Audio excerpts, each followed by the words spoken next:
Hi, my name's Kate Coleman, and I'm a senior lecturer at the Melbourne Graduate School of Education at the University of Melbourne in Australia.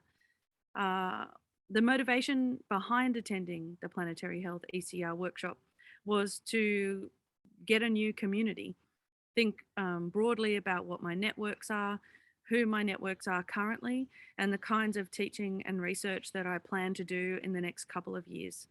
I am at 5 years post graduation, and these next 5 years for me are really important ones as an interdisciplinary practitioner and researcher.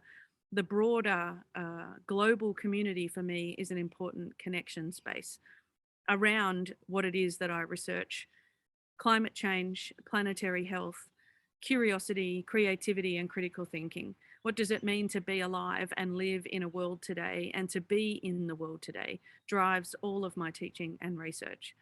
I teach visual art and design secondary teachers, amazing people who have come from our creative industries to develop pedagogical content knowledge, to go and teach in some of our amazing Victorian and Australian secondary schools, many who travel overseas. They teach big ideas. It's what we do as artists and designers. We speculate on problematics. We inquire into things that we wonder about. And so I wanted to gain a new network, a new community who might be thinking the same as me.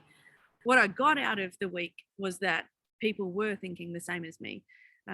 Many boundary crosses, thinking about ways that we can problem solve, think together, inquire, and wonder differently.